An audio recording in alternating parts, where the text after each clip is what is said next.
الحمد لله رب العالمين والعاقبة للمتقين والصلاة والسلام على سيد الأنبياء والمرسلين وعلى آله وصحبه أجمعين. برادران محترم و برادران عزیز،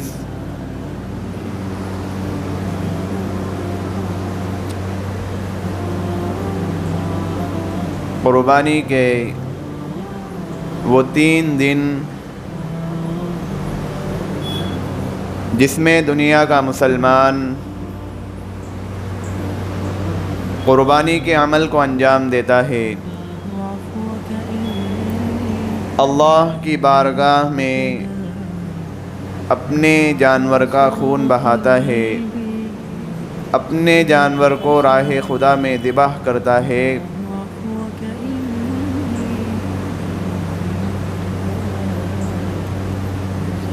اب ان 3 دنوں میں جو بھی جانور ذبح کیا جا رہے ہوتے ہیں تو ان پر اب کچھ لوگ ایسے ہوتے ہیں جو معترض بن کر اعتراض کرنے لگ جاتے ہیں۔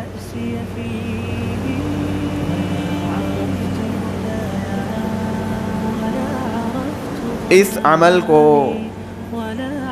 وہ ایک ایشو بنا کر، ایک جذباتی ایشو بنا کر اس طرح سے پیش کرتے ہیں کہ جیسے کہ یہ عمل بالکل صحیح نہیں ہے۔ قربانی کا جو عمل مسلمان انجام دے رہا ہوتا ہے یہ صحیح نہیں، اس کو اس طرح سے وہ جذباتی پہلو بنا کر پیش کرتے ہیں۔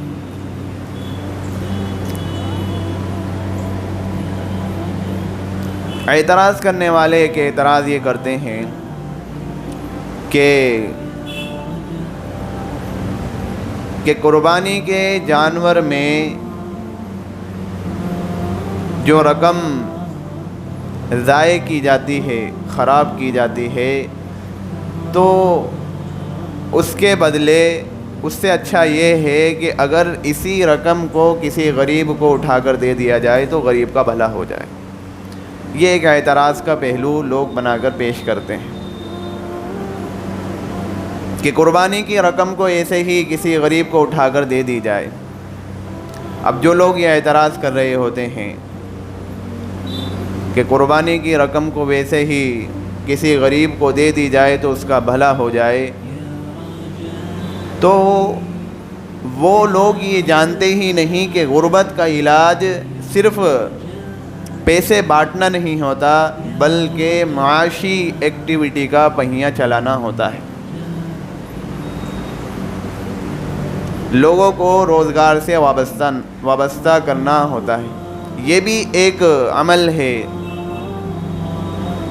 جو قربانی کے عمل میں جو قربانی ہوتی ہے یہ اس کا ایک بہترین ذریعہ ہوتا ہے کہ اس سے بہت ساری معاشی ایکٹیویٹی جاری ہو جاتی ہے۔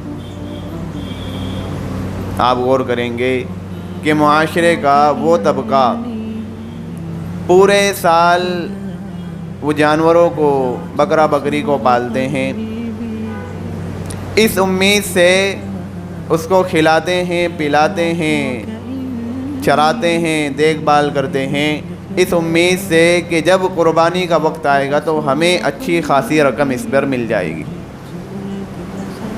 اور ملتی بھی ہے۔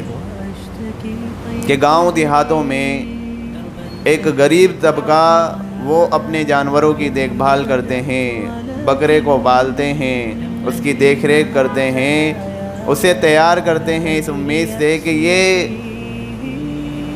جب بقرہ عید کا وقت آئے گا تو اس میں یہ جانور تیار ہوگا اور مسلمان ہم سے یہ جانور لے کر جائیں گے، قربانی کرنے والے ہم سے یہ جانور لے کر جائیں گے اور اس عمل کو انجام دیں گے، تو یہ جانور ہمارے پاس سے ایک اچھی قیمت میں چلا جائے گا۔ اس لیے وہ دیکھ بھال کر رہے ہوتے ہیں۔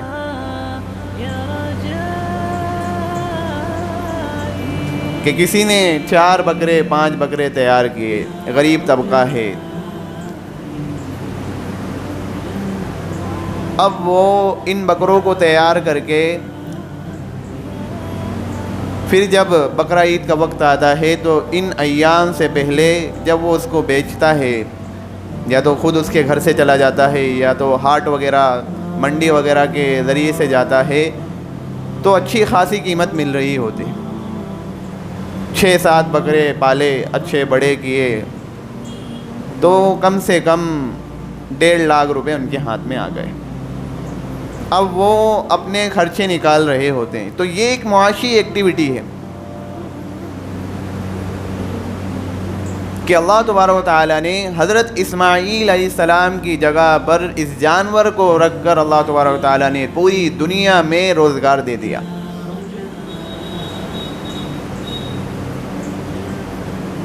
اور صرف اتنا ہی نہیں، بہت سارے روزگار اس سے وابستہ ہو جاتے ہیں کہ پھر اس جانور کو لانے لے جانے میں آٹو والے، رکشہ والے، پک اپ والے، ان کا روزگار وابستہ ہو جاتا ہے۔ کہیں وہاں لے کے جا رہے ہیں، کہیں اس منڈی میں، اس ہاٹ میں لے کر جا رہے ہیں، اس گھر میں جا کر چھوڑ رہے ہیں، تو ان کا روزگار وہاں پر وابستہ ہے۔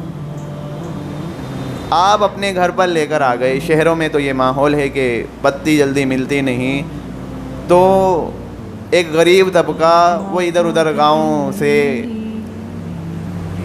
وہ چارے کو، بتی کو توڑ کر لاتے ہیں اور اچھی قیمت میں وہ بھی بیچ رہے ہوتے ہیں، تو ان کا بھی یہاں پر روزگار وابستہ ہوتا ہے۔ تو یہ معاشی ایکٹیویٹی ہے جو چل رہی ہوتی۔ اور پھر جب اپنے جانور کو عید پر قربان کیا جاتا ہے، ذبح کر دیا جاتا ہے، تو اس کے گوشت کو پھر غریبوں میں بھی بانٹا جاتا ہے۔ معاشرے کا وہ طبقہ جو سارا سال گوشت کا خواب دیکھتا رہا، اس کو بھی گوشت مل جاتا ہے۔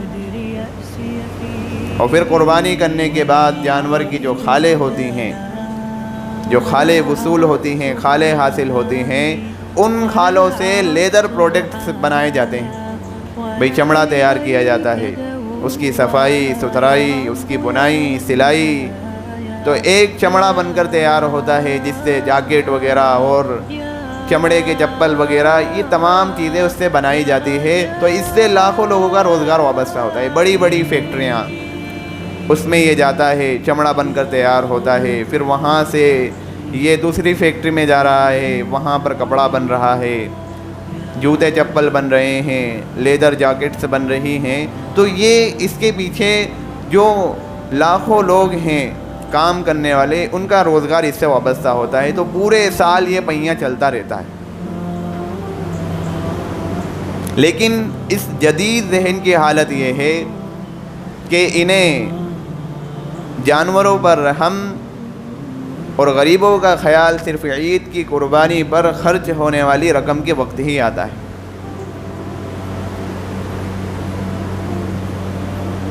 جو کہ ہر لحاظ سے یہ تو خوبیوں کا مرکز ہے، ہر لحاظ سے یہ خوبیوں کا مرکز ہے۔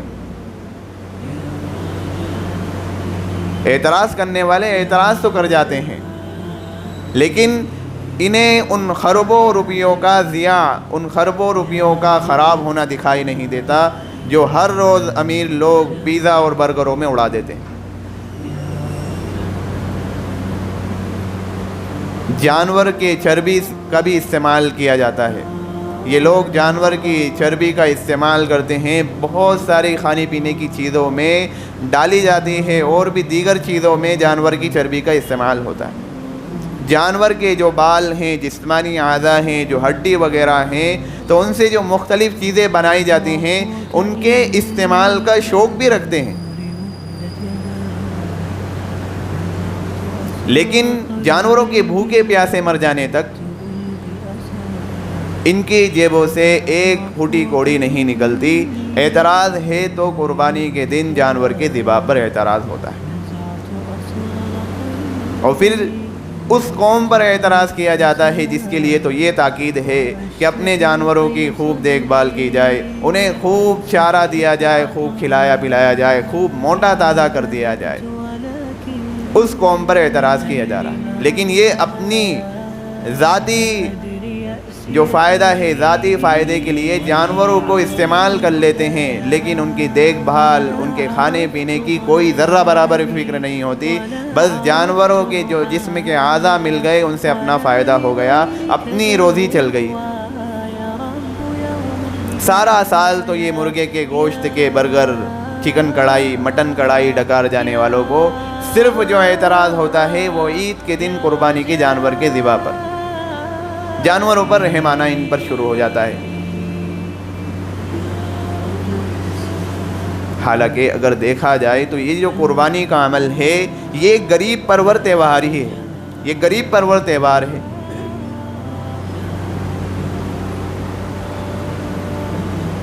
کہ قربانی کے گوشت کا ایک بڑا حصہ ان غریبوں کو بھی ملتا ہے کہ جنہیں سارا سال گوشت نصیب نہیں ہوتا، اور وہ اس امید سے یہ امید لگا کر بیٹھتے ہیں کہ اب یہ جو ایام آئے ہیں اس میں ہمارے گھر پہ قربانی کا گوشت پہنچ جائے گا۔ بہت سارے غیر مسلم لوگ وہ تو طلب کرتے ہیں کہ بھائی کسی کی اعتبار سے اگر ہم تک پہنچ سکتا ہے تو پہنچایا جائے، اور وہاں بھی پہنچتا ہے۔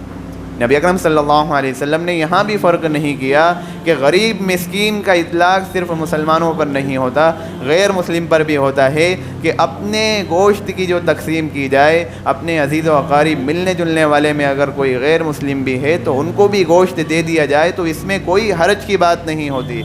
غریب طبقے میں اگر غریب غیر مسلم بھی ہیں، وہ بھی گوشت کھاتے ہیں، تو ان کے گھر تک بھی گوشت پہنچایا جائے۔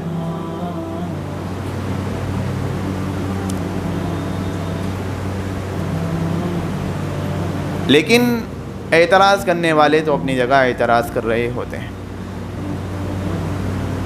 نہ معلوم وہ ان ایام میں غریب کے کچھ ایسے حمایتی بن جاتے ہیں جیسے ان سے بڑا غریب پرور آج تک پیدا ہی نہیں ہوا، اور ایسے رحم دل بن جاتے ہیں جانوروں پر کہ ان سے بڑا رحیم آج تک کوئی پیدا ہی نہیں ہوا۔ سارا رحم قربانی کے ایام میں جو جانور ذبح کیے جا رہے ہوتے ہیں، سارا رحم اور سارے جذبات ان کے نکھر کے باہر آتے ہیں کہ یہ کیا ہو رہا ہے۔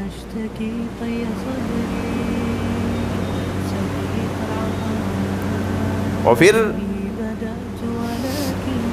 ایک اعتراض تو یہ کیا جاتا ہے کہ بھائی قربانی کرنے کی وجہ سے جانور کی قلت کا خدشہ ہو رہا ہے، جانور میں کمی ہو رہی ہے، اس لیے جانور سے پیار کر کے اس کو ذبح نہ کیا جائے۔ کچھ لوگ اس طرح کی باتیں بھی کرتے ہیں، اور افسوس تو یہ ہوتا ہے کہ بعض مسلمان جو ایک اپنا دماغ چلاتے ہیں، اپنا ذہن چلاتے ہیں، تو وہ بھی اسی طرح کی سوچ رکھتے ہیں کہ بھائی جانور ذبح کرنے کے بجائے یہی قیمت اگر غریبوں میں بانٹ دی جائے تو کتنا اچھا ہوگا۔ بہت سارے مسلمان آپ کو جو زیادہ اونچے پڑھا لکھا طبقہ ہو جاتا ہے تو وہ اس طرح کی سوچ پالنے لگ جاتا ہے، ان کے ذہنوں میں اس طرح کی باتیں آنے لگ جاتی ہیں۔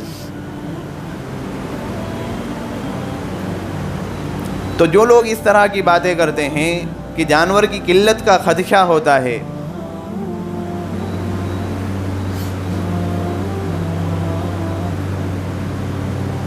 یہ بات جو ہو رہی ہوتی ہے، حالانکہ مشاہدہ، ہماری آنکھوں کا جو مشاہدہ اور تجربہ جو ہے وہ اس کے برخلاف ہے کہ جانوروں اس عمل کی برکت سے قلت کا خدشہ نہیں بلکہ بڑھوتری کا ذریعہ ہو رہا ہے۔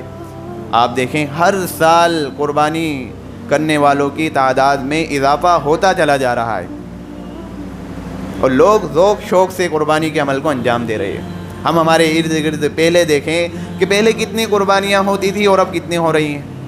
بھئی ہمارا محلہ وہ 35 سے 40 گھر پر مشتمل ایک محلہ ہے، پہلے جو قربانی ہوتی تھی 2 سے 3 قربانی ہوتی تھی، جس کو میں نے اپنی آنکھوں سے دیکھا، لیکن اس وقت وہی قربانی بڑھ کر اب کم سے کم 12 گھروں میں قربانی ہو رہی ہے۔ تو اضافہ ہوتا چلا جا رہا ہے، اب 12 سے 24 ہو جائیں گی، اسی طریقے سے بڑے محلوں میں بعض محلے ایسے ہوتے ہیں ہر گھر میں قربانی ہو رہی ہے.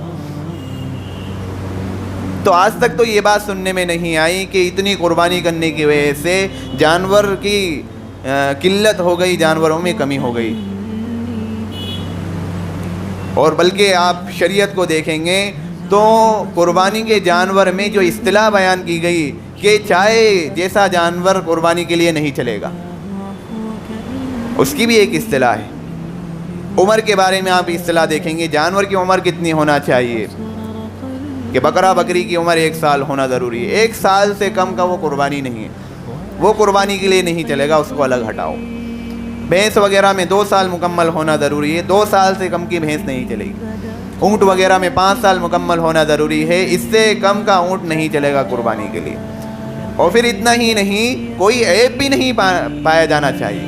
کوئی عیب ایسا نہ ہو کہ وہ لنگڑا ہو، بالکل اس سے چلنے کی نہیں بن رہی ہو، اس کے کان بالکل کٹے ہوئے ہوں، کان ہی نہ ہو، یہ ایسا عیب بھی نہ ہو، اسے دکھائی نہ دے رہا ہو، وہ کانا نہ ہو. اس طرح کے عیب بھی ذرہ برابر نہیں پایا جانا چاہیے. کہ اندھا جانور آ گیا وہ قربانی میں چل جائے گا، نہیں چلے گا. اتنا بوڑھا باڑا جانور ہے کہ اس سے کھانے کے لیے نہیں، اس سے کھایا ہی نہیں جا رہا، چارہ اس سے چرا ہی نہیں جا رہا، وہ بھی قربانی کے لیے نہیں چلے گا. قربانی کے لیے تو بڑا صحت مند جانور ہونا ضروری ہے.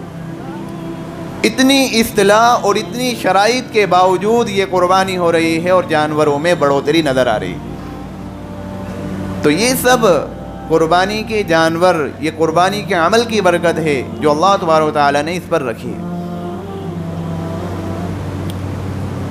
اور اس کے برخلاف اگر آپ دیکھیں گے تو دوسرے جانور جو حلال نہیں ہیں، آپ ان کو دیکھیں، خنزیر کو دیکھ لیں، آپ کتیا کو دیکھ لیں، سال میں 7 8 بچے دیتی ہیں، لیکن ان بچوں پر 1 سال نہیں گزر رہا ہوتا کہ وہ ختم ہونا شروع ہو جاتے ہیں، دکھائی نہیں دیتے. حلال جانور جو کہ 1 سال میں 1 سے 2 بچے دیں گے، 3 بچے دیں گے زیادہ سے زیادہ، لیکن پھر بھی اتنا بڑا طبقہ مسلمان کا، اتنا بڑا طبقہ قربانی کر رہا ہے، اور کمی اور قلت کیوں نہیں دکھائی دے رہی ہمیں؟ بھائی حج کے ایام میں، بھائی حج میں کتنے افراد ہوتے ہیں، لاکھوں سے لوگ وہاں پر حج کرنے کے لیے آتے ہیں، اور جو دم شکر ہوتا ہے، شکر کے لحاظ سے جو وہاں پر جانور کا خون بہایا جاتا ہے، تو اتنے لاکھوں لوگوں کی وہاں پر قربانیاں ہوتی ہے، تو پھر بھی وہاں پر بھی قلت کا خدشہ نہیں ہوتا، کمی محسوس نہیں ہوتی. ہر سال حج ہو رہا ہے، اور وہاں پر بھی جو حج ہو رہا ہے، حج کے جو لوگ ہیں ان میں اضافہ ہوتا چلا جا رہا ہے. ہر بار جو حج کمیٹی ہے، جو سعودی عرب کی جو حج کمیٹی ہوتی ہے، انہیں جو ایک ٹارگیٹ ہے ان کا وہ بڑھانا پڑتا ہے. نہیں بڑھائیں گے تو کام نہیں چلے گا، اور جب ٹارگیٹ بڑھے گا تو پھر قربانی کے جو جانور ہیں وہ بھی بڑھانے پڑیں گے. تو وہ بھی بڑھ رہے ہیں، لیکن اس کے باوجود جانوروں میں قلت اور کمی نہیں ہو رہی. یہ اللہ تبارک و تعالیٰ نے ان حلال جانوروں میں برکتیں رکھ دی ہیں، اور یہ قربانی کے عمل کی برکت ہے. اور پھر ایک اعتراض کرنے والے منکرین ایک اعتراض کرتے ہیں کہ یہ مسلمان تو صرف زبان کی لذت کے خاطر جانوروں کا قتل کرتے ہیں، انہیں ذبح کرتے ہیں. میرے بھائیوں، یہ بات کہنا کہ مسلمان اپنی زبان کی لذت کے خاطر جانوروں کو ذبح کرتا ہے، یہ تو سراسر خلاف حقیقت بات ہے. اگر یہ مسلمان جانوروں کو اپنی لذت، زبان کی لذت کے خاطر اگر ذبح کرتا تو یہ 50,000 کا بکرا، 1 لاکھ 2 لاکھ کے بکرا کیوں لے کر آتا؟ اگر اس کی حقیقت قیمت نکالی جائے تو 50,000 کے بکرے کی قیمت 30,000 بھی نہیں نکلے گی. لیکن قربانی کی وجہ سے اس کی جو قیمت میں اضافہ ہوا وہ 50,000 چلی گئی. کلو کے اعتبار سے اگر آپ نکالیں گے اس بکرے کی قیمت تو 30,000 بھی نہیں نکلے گی. لیکن وہ مارکیٹ میں قربانی کی وجہ سے، اس عید الاضحیٰ کی وجہ سے وہ جانور مارکیٹ میں، منڈی میں، ہاٹ میں جو بک رہا ہے وہ 50,000 روپے میں مل رہا ہے. تو یہ تو زبان کی لذت نہیں ہوئی. اور پھر اگر زبان کی لذت ہوتی تو اس کو تو پورا رکھ لینا تھا. پھر یہ جانور کو ذبح کرتا اور پورا اپنے فریج میں رکھ دیتا، لیکن جانور کے گوشت کو تقسیم کر دیا جاتا ہے. ایک صاحب، ہم بھوپال گئے ابھی قربانی کے دن سے پہلے، تو ایک صاحب ہمارے پاس میں بیٹھے ہوئے تھے، وہ کہنے لگے ہمارے والد کی طرف سے، یعنی ہمارے والد کے ٹائم سے یہ ایک ماحول ہمارے گھر میں چلا آ رہا ہے کہ جس دن قربانی ہوگی، یعنی پہلے دن عید الاضحیٰ کے دن قربانی ہوگی بکرے کی، تو صرف ایک ٹائم دیگ چڑھے گا، اس میں جتنا سالن بننا ہے وہ بن جائے گا، گھر میں جتنے بھی عزیز و اقارب ہیں وہ کھا لیں گے، اور پھر اس کے بعد باقی تمام گوشت وہ اسی دن سارا بانٹ دیا جائے گا، اور دوسرے ٹائم میں، رات کے ٹائم میں دال بننا ہے، یہ لازم ہے۔ اور آج بھی ہم اس پر عمل کر رہے ہیں، ملا اس سے اچھی بات ہی نہیں ہے۔ لیکن میں نے کہا کہ وہ گوشت اگر غریبوں تک جا رہا ہے، وہ غریب جن کو جو صرف خواب دیکھ رہے ہوتے ہیں، ان تک اگر یہ پہنچ رہا ہے، جو حقدار ہیں ان تک اگر پہنچ رہا ہے، تو آپ کا یہ عمل تو پھر کیا بات ہے کہ اس کی مثال نہیں دی جا سکتی۔ اسی طریقے سے بہت سارے لوگ جو ایک ایک دن میں اپنے جانور کے گوشت کو پورا بانٹ دیتے ہیں۔ بھئی ہمارے ہی گھر میں ایک دن میں پورے جانور کا گوشت بانٹ دیا۔ میں نے ہمارے کچھ جو قربانی میں ہمارے دوست شامل ہوتے ہیں، اور اسی طریقے سے ہمارے پاس جو چھوٹے چھوٹے بچے پڑھنے آتے ہیں، تو میں نے ان کو دوسرے دن بلا لیا، ہمارے گھر میں گوشت ہی نہیں۔ اب گوشت نہیں ہے، ہم پریشان ہو رہے ہیں، کیا کریں گے؟ شام کی دعوت ہے، دوستوں کو بلا لیا، کم سے کم 30-40 چھوٹے چھوٹے بچے ہیں، اور اسی طریقے سے 10-12-15 ہمارے جو قربانی میں شامل ہوتے ہیں، آتے ہیں، قربانی کراتے ہیں، تو ان سب کو میں نے دعوت دے دی، لیکن گوشت گھر میں موجود نہیں ہے۔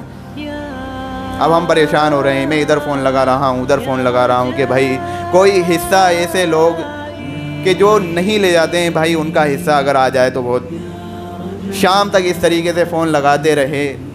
پھر اس کے بعد ہمارے والد صاحب نے فون کیا کہ جتنی کی دعوت دی ہے آپ سب وہ تمام لوگوں کی کینسل کر دو۔ میں نے کہا ایک آخری ذریعہ اور لگا لیتے ہیں۔ ایک جگہ پر فون لگایا، ملنے جلنے والے تھے، تو ان کے ہاں 1 کنٹل 40 کلو کا ایک بڑا پاڑا ہوا تھا، تو انہوں نے 10-12 کلو وہ گوشت دے دیا، پھر اس سے وہ دعوت ہو گئی۔ ورنہ وہ شروع دن، پہلے دن ہی اس طریقے سے دیتے گئے، نکالتے گئے، دیتے گئے کہ ان غریبوں کو دیا، ان غریبوں کو دیا، ان غریبوں کو دیا، اور سارا گوشت ختم کر دیا۔ دوسرے دن ہمارے لیے ہی گوشت نہیں، بلکہ جو دعوت ہے اس دعوت کے لیے گوشت نہیں بچا۔